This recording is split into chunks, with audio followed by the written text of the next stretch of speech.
मी आता तो विषय लावून धरणार आहे. त्याची आणि माझी आणि ते 3 आरोपी तसे त्याच्यात लय मोठे ते सगळेच घ्यायला लावणार आहे. नार्को टेस्ट कसं का होत नाही ते बघतो, कारण त्याची एकदा नार्को टेस्ट झाली माझ्या प्रकरणात नेमका तो काय करणार होता. आता करणारा मी पुन्हा सांगतो, मी आरोपीला तर दोष देत नाही, करणारापेक्षा करून घेणारा महत्वाचा आहे. ते काय करतो, मागून राहतो आणि घोडे नाचल्यासारखा नाचतो, ते त्यांच्याकडून करून घेतो सगळं. आणि मग हे बी मरूच घातले जातात. ते काय झालंय, मला वाटलं होतं बदल झाला पाहिजे प्रत्येकात, ते दिसत नाही. म्हणून तोच म्हणला होता, मी नव्हतं म्हणलं ते परळीचं, तेच म्हणलं होतं की माझी ब्रेन मॅपिंग करा, त्याची नार्को टेस्ट करा. तो विषय आता मी पुन्हा हातात घेतो.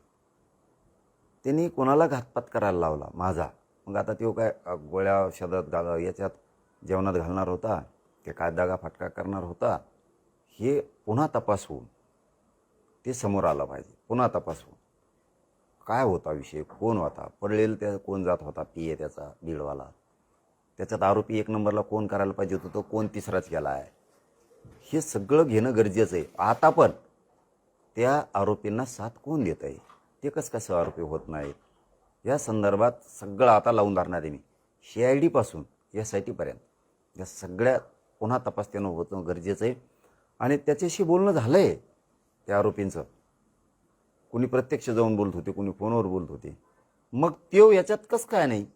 मग रश्मी शुक्ला ज्या पूर्वीच्या महासंचालक होत्या, त्या अजितदादा फडणवीस साहेब हे स्वतः नागपूरला बसले होते, मग त्यावेळेस त्याचं नाव बाहेर काढलं की याच्यातून. मी आता तो विषय लावून धरणार आहे, त्याची आणि माझी आणि त्या 3 आरोपीची. तसे त्याच्यात लय मोठे आहेत, ते सगळेच घ्यायला लावणार आहे. आता नार्को टेस्ट कसं का होत नाही ते बघतो, कारण त्याची एकदा नार्को टेस्ट झाली माझ्या प्रकरणात नेमका तो काय करणार होता. आता करणारा मी पुन्हा सांगतो, मी आरोपीला तर दोष देत नाही, करणारापेक्षा करून घेणारा महत्वाचा आहे. ते काय करतो, मागून राहतोय आणि घोडे नाचल्यासारखा नाचतोय, ते त्यांच्याकडून करून घेतोय तो सगळं. आणि मग हे बी मरूच घातले जातात त्यांनी.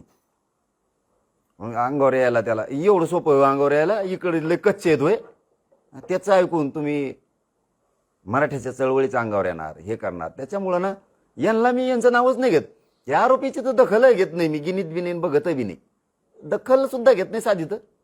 पण त्याला सुट्टी नाही आता, परळीवाल्याला त्या धनंजय मुंड्याला सुट्टी नाही आता. त्याची नार्को टेस्ट माझी कशी होत नाही आरोपीची, हे मी फुल लावून धरणार आहे आता पूर्ण वेळ. ते कसं होत नाही ते बघतोच आता, कारण त्याची एकदा नार्को टेस्ट झाली.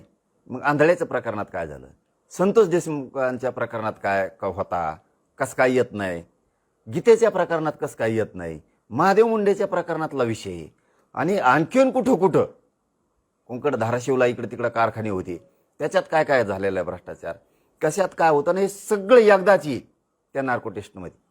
म्हणजे माझ्या नार्को टेस्टच्या या प्रकरणात बाकीचं सुद्धा सगळं लफडं येणार.